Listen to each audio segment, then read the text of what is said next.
Welcome to the debate. सोचिए अगर आपकी हड्डी टूट जाए तो डॉक्टर बस एक्सरे देखता है और बता देता है कि दिक्कत कहाँ है, राइट? बिल्कुल ब्लैक एंड वाइट। लेकिन अगर आपका दिल टूट जाए, आपके रिश्तों में गहरी दरार आ जाए या आपको अचानक भयंकर गुस्सा आने लगे, तो आप किसे दोष देंगे? क्या समस्या बाहर है या आपके अपने दिमाग की कोडिंग में? हाँ, और यही वो जगह है जहाँ सारा यथार्थ धुंधला हो जाता है। क्योंकि इंसान की भावनाएं कोई टूटी हुई हड्डी नहीं है जिसे आप आसानी से प्लास्टर कर सकें। एग्जैक्टली आज हमारी चर्चा का विषय आचार्य हरदीप द्वारा लिखित समरी स्वाध्याय द इनर रेवोल्यूशन पर आधारित है। और इस चर्चा के केंद्र में एक बहुत ही चुभने वाला प्रश्न है। क्या स्वाध्याय यानी आत्मनिरीक्षण हमारे सभी गहरे मनोवैज्ञानिक और संबंध परक संघर्षों का एकमात्र समाधान है? या फिर क्या ये ढांचा बाहरी यथार्थ और दूसरों के स्पष्ट दुर्व्यवहार को नजरअंदाज करके सारी जिम्मेदारी केवल पीड़ित व्यक्ति के अचेतन पर डाल देता है? बिल्कुल। तो इस पूरी चर्चा में मेरा ये दृढ़ मत है कि स्वाध्याय और ये जो अवेयरनेस गैप का निर्माण है, यही मनुष्य को उसकी पुरानी कंडीशनिंग और हमेशा दूसरों को दोष देने के ब्लेम गेम से मुक्त करने का सबसे प्रामाणिक मार्ग है। और मेरा मानती हूँ कि यद्यपि आंतरिक जागरूकता बहुत मूल्यवान है, इसमें कोई शक नहीं है, लेकिन हर भावनात्मक ट्रिगर और संघर्ष को केवल व्यक्तिगत पैटर्न या अहंकार मान लेना एक समस्याग्रस्त दृष्टिकोण है।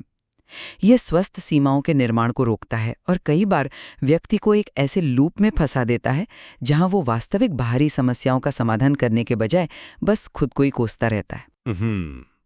चलिए इस बात की गहराई में उतरते हैं। देखिए, मुझे पता है कि जो श्रोता अभी हमें सुन रहे हैं उनमें से कईयों को आचार्य हरदीप का ये दर्शन थोड़ा चुभ सकता है। हाँ, थोड़ा अनकंफर्टेबल तो है। राइट। यह मानना बहुत मुश्किल है कि मेरे जीवन साथी या बॉस के खराब बर्ताव के प्रति मेरी जो प्रतिक्रिया है उसमें मेरा भी कोई मनोवैज्ञानिक पैटर्न शामिल है। लेकिन मेरा दृष्टिकोण ये है कि ये सामग्री मानव व्यवहार को बदलने का एक बहुत ही सटीक और साक्ष्य आधारित तरीका प्रस्तुत करती है। सामग्री स्पष्ट रूप से बताती है कि हमारी हर प्रतिक्रिया, हमारा गुस्सा, हमारा डर, हमारी ईर्ष्या, ये सब वास्तव में हमारे पिछले संस्कारों या बचपन की कंडीशनिंग का परिणाम है। देखिए, मैं आपकी इस बात से सहमत हूं कि हमारे बचपन के अनुभव हमें आकार देते हैं, लेकिन आप इसे साक्ष्य आधारित समाधान कैसे कह रहे हैं? क्योंकि ये सिर्फ एक फिलॉसफी नहीं है, ये एक मैकेनिज्म है। मतलब जब हम बाहरी दुनिया को बदलने की कोशिश करने के बजाय रोजाना 10-15 मिनट का स्वाध्याय डायरी अभ्यास करते हैं, वो 5 स्टेप वाला। हाँ, जिसमें हम अपने ट्रिगर, अपनी भावना, शरीर की संवेदना, अपने पैटर्न और फिर एक सचेत प्रतिक्रिया को लिखते हैं, तो हम असल में अपने दिमाग के ऑटो पायलट को बंद कर रहे होते हैं। हम अचेतन रूप से दोहराए जाने वाले जीवन चक्रों को तोड़ देते हैं। ये कोई पलायन नहीं है, ये 100% जिम्मेदारी लेना है। सामग्री कहती है कि समस्या स्थिति में नहीं, मेरी अनकॉन्शियस रिएक्शन में थी। ये वाक्य ही सच्ची स्वतंत्रता की शुरुआत है। मैं आपकी बात के मर्म को समझती हूँ, लेकिन मैं इस विषय को एक बहुत ही अलग दृष्टिकोण से देखती हूँ। ये जो मूलभूत दावा है ना कि समस्या स्थिति में नहीं, मेरी अनकॉन्शियस रिएक्शन में थी, ये मुझे एक बहुत ही आदर्शवादी और जोखिम भरा दृष्टिकोण लगता है। जोखिम भरा कैसे? क्योंकि एक भयंकर ओवर सिंप्लीफिकेशन है। जब हम हर क्रोध, हर रिश्ते की दरार को केवल अपने शैडो या अहंकार का प्रकटीकरण मान लेते हैं, तो हम अनजाने में टॉक्सिक व्यवहार को सहने की एक नई दार्शनिक वजह दे रहे होते हैं। लेकिन किताब ऐसा नहीं कहती कि आप नहीं, सुनिए, हर समस्या केवल हमारे भीतर का पैटर्न नहीं होती है। कभी कभी दुनिया वास्तव में अनुचित होती है और उस अन्याय पर क्रोध आना कोई पैटर्न नहीं, बल्कि एक स्वस्थ और स्वाभाविक मानवीय प्रतिक्रिया है। सारी जिम्मेदारी बस व्यक्ति के अचेतन पर डाल देना उसे बाहरी दुनिया में ठोस कदम उठाने से रोक सकता है। मैं समझता हूं कि आप ऐसा क्यों सोचती हैं, लेकिन मुझे आपको एक अलग दृष्टिकोण देने दें। ये सामग्री ये बिल्कुल नहीं कह रही है कि बाहरी दुनिया में अनुचितता या अन्याय नहीं है। बात यह है कि हम उस अन्याय का सामना कैसे करते हैं। ये अहंकार यानी ईगो के काम करने के तरीके को समझने के बारे में है। श्रोताओं के लिए मैं इसे थोड़ा स्पष्ट कर दूं। यहां अहंकार का मतलब सिर्फ घमंड या एरोगेंस नहीं है। सामग्री में इसे पहचान के प्रति लगाव के रूप में परिभाषित किया गया है। मैं ऐसा हूं, मेरे साथ हमेशा ऐसा ही होता है। ये जो कहानी हम खुद को सुनाते हैं, ये कहानी ही अहंकार है। आप विक्टिम ईगो की बात कर रहे हैं, जो इस किताब का एक बड़ा हिस्सा है। बिल्कुल। किताब में विक्टिम ईगो, सुपीरियर ईगो और स्पिरिचुअल ईगो का जो विश्लेषण है वो बहुत ही सूक्ष्म है। विशेष रूप से ये देखना कि कैसे विक्टिम ईगो हमें सहानुभूति बटोरने का एक छिपा हुआ लाभ, जिसे किताब में हिडन रिवॉर्ड कहा गया है। हिडन रिवॉर्ड, इसे थोड़ा समझाएंगे श्रोताओं के लिए? श्योर। देखिए, विक्टिम या पीड़ित बनना दर्दनाक तो है, लेकिन मनोवैज्ञानिक रूप से ये बहुत सेफ भी है। सेफ? हाँ, क्योंकि अगर मैं मानता हूं कि गलती मेरी नहीं है, सब कुछ बस मेरे साथ बुरा हो रहा है, तो मुझे खुद को बदलने की कोई मेहनत नहीं करनी पड़ेगी। सहानुभूति एक नशे की तरह काम करती है, एक डोपामाइन हिट देती है। मन कहता है ये हमेशा मेरे साथ ही क्यों होता है, और इसके पीछे छिपी हुई मंशा होती है दोस्तों, और परिवार से ध्यान और सहानुभूति आकर्षित करना। ओह, जैसे हमारा अचेतन मन एक ऑटो पायलट की तरह है। जब तक आप इस पुरानी कोडिंग को नहीं समझते, आप बस शिकायत करते रहेंगे कि विमान गलत जगह क्यों लैंड हो रहा है। ये ढांचा हमें उस ब्लेम गेम से बाहर निकालता है। एक मिनट रुकिए, मुझे इस पॉइंट पे थोड़ी आपत्ति है। ये एक दिलचस्प तर्क है, लेकिन क्या आपने विचार किया है कि विक्टिम ईगो और हिडन रिवॉर्ड का ये कॉन्सेप्ट असल जिंदगी में कितना नुकसानदेह हो सकता है? कैसे नुकसानदेह? मतलब, मैं मानती हूँ कि कुछ लोग सहानुभूति बटोरने के लिए छोटी-मोटी बातों का बतंगड़ बनाते हैं, लेकिन अगर कोई व्यक्ति वास्तव में किसी दुर्व्यवहार वाले रिश्ते में है, मान लीजिए कोई वर्कप्लेस बुलिंग का शिकार है, जहाँ बॉस रोज उसे मानसिक रूप से प्रताड़ित करता है, या कोई घरेलू हिंसा का शिकार है, अब ऐसे व्यक्ति से ये कहना कि तुम सहानुभूति बटोरने के लिए इस रिश्ते में रुके हुए हो, ये तो उसकी वास्तविक पीड़ा को पूरी तरह अमान्य करना है, उसे इनवैलिडेट करना है। आप एक्सट्रीम उदाहरण ले रही हैं। जिम्मेदारी और बाहरी दुर्व्यवहार के बीच की रेखा को बहुत धुंधला कर देता है। जब पीड़ित को ये सिखाया जाता है कि उसका दर्द सिर्फ उसका विक्टिम ईगो है, तो वो उस दुर्व्यवहार करने वाले बॉस या पार्टनर को जवाबदेह ठहराने के बजाय खुद के ही अचेतन में कमियां ढूंढने लगता है। क्या आपको नहीं लगता कि ये व्यक्ति को एक डार्क गैसलाइटिंग लूप में धकेल सकता है? देखिए, आपकी चिंता बहुत जायज है, और ये एक ऐसा सवाल है जो कोई भी पहली बार स्वाध्याय पढ़ते हुए सोचेगा। लेकिन आप स्वाध्याय के असल मैकेनिज्म को नजरअंदाज कर रही हैं। अच्छा? हाँ, स्वाध्याय का अर्थ दुर्व्यवहार को सहना या खुद को गैसलाइट करना बिल्कुल नहीं है। इसका अर्थ है उस स्थिति में अपने ट्रिगर को समझना, ताकि आप प्रतिक्रिया यानी रिएक्ट देने के बजाय उत्तर दे सकें, रिस्पॉन्ड कर सकें। रिएक्ट और रिस्पॉन्ड, क्या ये सिर्फ शब्दों का खेल नहीं है? नहीं, ये न्यूरोलॉजी है।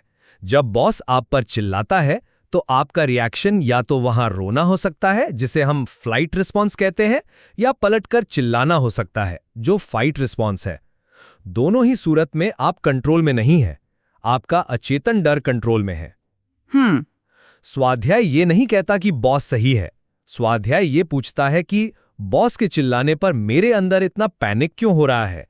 क्या ये मेरे बचपन के किसी अथॉरिटी फिगर का डर है जो आज ट्रिगर हो गया है? जब आप इस दर्द को समझ लेते हैं, तब आप विक्टिम ईगो से बाहर आते हैं, और तभी आप शांत दिमाग से एचआर में कंप्लेन कर सकते हैं या नौकरी छोड़ सकते हैं। वो रिस्पॉन्स है। ठीक है, चलिए इस बात को मान लेते हैं कि ये हमें शांत होकर निर्णय लेने में मदद करता है। लेकिन जब हम अहंकार की परतों से और गहराई में जाते हैं, तो सामग्री शैडो वर्क की बात करती है, और यहाँ आकर मुझे इस दर्शन से गंभीर सैद्धांतिक असहमति है। आप मिरर इफेक्ट वाले हिस्से की बात कर रही हैं। शैडो कार्ल जंग का एक कॉन्सेप्ट है, जिसका मतलब है हमारे व्यक्तित्व का वह हिस्सा जिसे हम खुद से और दुनिया से छुपाते हैं। लेकिन इस सामग्री में स्वाध्याय का एक नियम दिया गया है, जो गुण हम दूसरों में नापसंद करते हैं, वो हमारा ही दबा हुआ हिस्सा है। राइट। एक गणितीय सूत्र भी है किताब में, unaccepted self multiplied by emotional trigger equals strong reaction.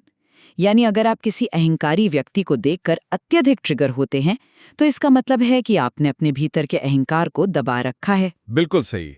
हम दुनिया को वैसी नहीं देखते जैसी वो है, बल्कि वैसी देखते हैं जैसे हम हैं। मुझे खेद है, लेकिन मैं इस तर्क से पूरी तरह सहमत नहीं हूँ। मुझे इसका कारण बताने दें।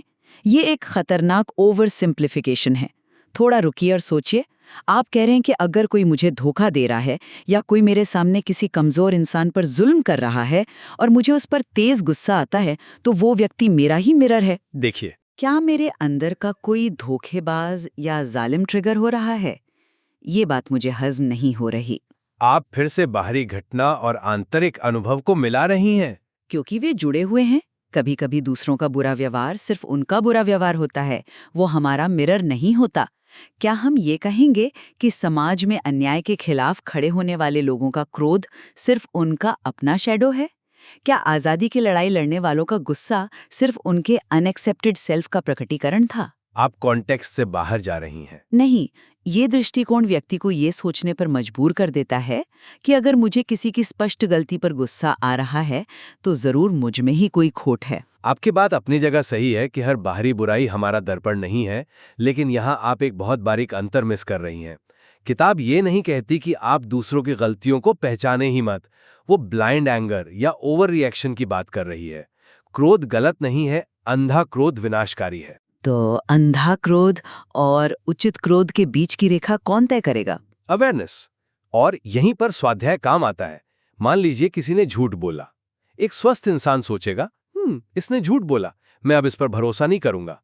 ये एक स्पष्ट बाउंड्री बेस्ड रिस्पॉन्स है। राइट। लेकिन अगर किसी के झूठ बोलने पर आप रातों की नींद खो देते हैं, आप प्रतिशोध की आग में जलने लगते हैं, आपका ब्लड प्रेशर बढ़ जाता है, तो आचार्य हरदीप कह रहे हैं कि ये जो एक्स्ट्रा रिएक्शन है ना, ये सामने वाले की वजह से नहीं है। ये एक्स्ट्रा रिएक्शन इसलिए है क्योंकि शायद आपके अपने शैडो में कहीं विश्वासघात का पुराना डर बैठा है, जिसे आपने कभी हील नहीं किया। जब तक हम इस शैडो को सचेत नहीं करते, हम दूसरों के अहंकार पर सिर्फ चीखते चिल्लाते रहते हैं। ओके, तो आप कह रहे हैं कि ये सिर्फ उस अतिरिक्त भावनात्मक भार को कम करने के बारे में है। बिल्कुल। और इस शैडो वर्क का असली टेस्ट अकेले ध्यान में बैठकर नहीं होता। इसका सबसे बड़ा परीक्षण हमारे रिश्तों में होता है, जहां अवेयरनेस गैप की सबसे ज्यादा जरूरत होती है। चलिए इसे एक बहुत ही व्यावहारिक उदाहरण से समझते हैं, जो सामग्री में दिया गया है। इमोशनल इन्वेस्टर का केस स्टडी। हाँ, वो केस स्टडी काफी दिलचस्प थी। ये एक ऐसा व्यक्ति है जो बार बार ऐसे रिश्ते चुनता है जहां उसे धोखा मिलता है या उसे नजरअंदाज किया जाता है। वो हर रिश्ते में बहुत ज्यादा निवेश करता है, महंगे गिफ्ट्स देता है, अपना सारा समय दे देता है, पार्टनर की हर बात मानता है, ये सोचकर कि वो एक बहुत अच्छा इंसान है। लेकिन जब वो असल में अपना रिलेशनशिप स्वाध्याय करता है तो उसे अपनी हिडन बिलीफ दिखती है। और वो क्या है? बचपन में अकेले छोड़े जाने का डर, यानी चाइल्डहुड अबांडनमेंट फियर। उसके अचेतन मन में ये कोडिंग है कि अगर मैं बहुत ज्यादा दूंगा, जरूरत से ज्यादा केयर करूंगा, तो मुझे छोड़ा नहीं जाएगा। यह एक मान्य मनोवैज्ञानिक सिद्धांत है, मैं इससे इनकार नहीं करती। इंसान अपने अनसुलझे ट्रॉमेटिक अनुभवों को नए रिश्तों में दोहराता है, जिसे फ्रॉइड ने रिपीटिशन कंपल्शन कहा था। एग्जैक्टली। और इसीलिए ये सामग्री इतनी पावरफुल है। ये सिर्फ थ्योरी नहीं देती, ये 5 स्टेप डायरी का 90 दिनों का अभ्यास देती है। ट्रिगर, भावना, शरीर की संवेदना, पैटर्न और सचेत प्रतिक्रिया। जब वो व्यक्ति महसूस करता है कि पार्टनर का मैसेज न आने पर उसके पेट में भारीपन हो रहा है या गला रुंध रहा है, तो वो उन शारीरिक संवेदनाओं को नोट करता है। लेकिन पेट के भारीपन को नोट करने से क्या होगा? क्या इससे पार्टनर मैसेज कर देगा? नहीं, लेकिन जब आप पेट में भारीपन महसूस करते हैं और उसे डायरी में लिखते हैं, तो आप वैज्ञानिक रूप से अपने दिमाग के एमिगडाला को शांत कर रहे होते हैं। आप अपने दिमाग को सर्वाइवल मोड से निकालकर प्रीफ्रंटल कॉर्टेक्स के ऑब्जर्वेशन मोड में ला रहे हैं। लॉजिकल है। यही अवेयरनेस गैप है। ट्रिगर और रिएक्शन के बीच का वो छोटा सा गैप ही हमारी सच्ची स्वतंत्रता है। इस गैप में व्यक्ति को अपना पैटर्न साफ दिख जाता है और फिर वो बाहर किसी को दोष नहीं देता। मुझे खेद है, लेकिन यहाँ आकर मैं फिर से इस तर्क से पूरी तरह सहमत नहीं हूँ। अवेयरनेस गैप बनाना उत्कृष्ट है, इसमें कोई संदेह नहीं है। लेकिन यह अभ्यास कभी-कभी व्यक्ति को अत्यधिक आत्मविश्लेषण या ओवर एनालिसिस के एक नए लूप में फंसा सकता है। ओवर एनालिसिस कैसे? ये तो विशुद्ध अवलोकन है। ये आपको वर्तमान क्षण में ला रहा है। देखिए, समझिए इस बात को। भावनात्मक उथल-पुथल के समय, जैसे किसी विश्वासघात के क्षण में, शरीर की संवेदनाओं को नोट करने के लिए 10-15 मिनट की डायरी लिखना हमेशा व्यावहारिक या पर्याप्त नहीं होता। क्योंकि जब आप हर रोज डायरी में अपने ट्रिगर्स का रूट और पैटर्न खोज रहे होते हैं, तो आप समाधान को केवल अपने दिमाग के भीतर खोजने लगते हैं। लेकिन समाधान तो वही है ना? हमेशा नहीं। वो व्यक्ति जो इमोशनल इन्वेस्टर था, उसके लिए डायरी में ये समझना काफी नहीं है कि उसे बचपन का डर है। उसे उन टॉक्सिक लोगों को अपने जीवन से बाहर निकालने की भी आवश्यकता है जो उसका फायदा उठा रहे हैं। कई बार लोग बाहरी समाधान खोजने के बजाय सिर्फ अपनी डायरी भरते रहते हैं। वे उसी चीज का शिकार हो जाते हैं जिसे आचार्य हरदीप ने स्पिरिचुअल ईगो कहा है। अरे वाह, आप किताब का ही तर्क मेरे खिलाफ इस्तेमाल कर रही हैं। क्योंकि वो वहां लागू होता है। स्पिरिचुअल ईगो जहां व्यक्ति को लगता है कि मैं तो बहुत अवेयर हूं, मैं बहुत आध्यात्मिक हूं, मैं बस अपने ट्रिगर्स को ऑब्जर्व कर रहा हूं। लेकिन वास्तविकता में वो कोई ठोस कदम नहीं उठाता। वह अपनी कायरता और निष्क्रियता को स्व जागरूकता का नाम दे देता है। डायरी लिखना कभी-कभी एक बहुत ही सोफिस्टिकेटेड डिफेंस मैकेनिज्म बन जाता है ताकि असल जिंदगी के कड़े फैसले ना लेने पड़े। आप एक बहुत ही वैध खतरे की ओर इशारा कर रही हैं, और मैं मानता हूं कि इस स्वाध्याय को अगर गलत तरीके से समझा जाए तो ये निष्क्रियता में बदल सकता है, पैसिविटी आ सकती है। लेकिन सामग्री स्पष्ट रूप से स्पिरिचुअल ईगो के प्रति चेतावनी देती है। डायरी का उद्देश्य निष्क्रिय होकर सब कुछ सहना नहीं है। याद रखिए, डायरी का 5वां और अंतिम कदम क्या है? सचेत प्रतिक्रिया। और वो प्रतिक्रिया बाहरी होनी चाहिए। बिल्कुल। इसका मतलब ही यही है कि आप अपने पुराने पैटर्न को पहचानकर आज एक नया और अलग चुनाव करें। अगर पुराना पैटर्न हर बार वापस जाकर पार्टनर से गिड़गिड़ाने का था, तो सचेत प्रतिक्रिया ये हो सकती है कि आप अपना सामान बांधे और उस रिश्ते से बाहर निकल जाए। लेकिन इस बार आप ये काम रोते चीखते हुए विक्टिम बनकर नहीं कर रहे हैं, बल्कि पूरी स्पष्टता और अवेयरनेस के साथ कर रहे हैं।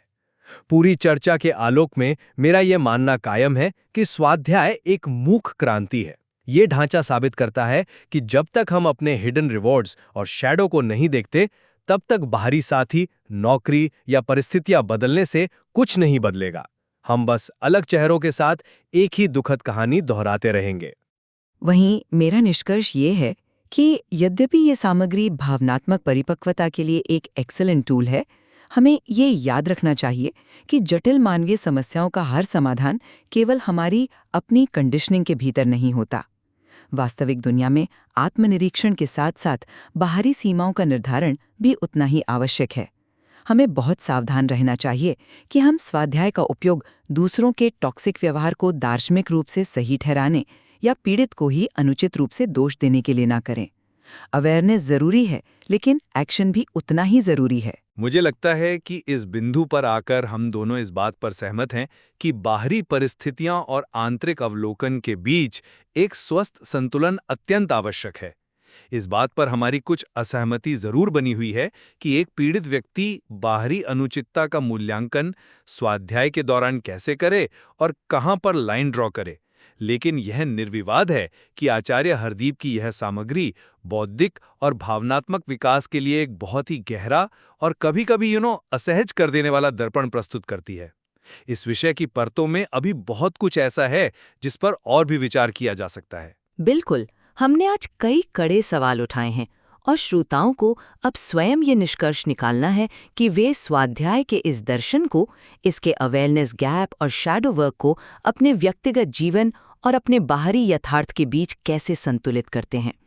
ये एक ऐसा काम है जो किसी और के नियम पढ़ने से नहीं, बल्कि खुद के अनुभव से ही आएगा। जैसा कि हमने शुरुआत में बात की थी, वो एक्सरे मशीन शायद हमारे जटिल मनोवैज्ञानिक घावों और उलझे हुए रिश्तों के लिए कोई साधारण एक्सरे नहीं बना है। शायद स्वाध्याय वो शक्तिशाली एमआरआई मशीन है जो हमें हमारे धुंधले यथार्थ के भीतर गहराई तक देखने की क्षमता देता है। ये हमें दिखाता है कि दर्द वास्तव में कहाँ से आ रहा है। लेकिन उस एमआरआई की रिपोर्ट को पढ़ने के बाद हमें बाहर की दुनिया में उस हड्डी को सेट करने का और खुद को बचाने का काम पूरी जागरूकता के साथ खुद ही करना होगा। सुनने के लिए धन्यवाद।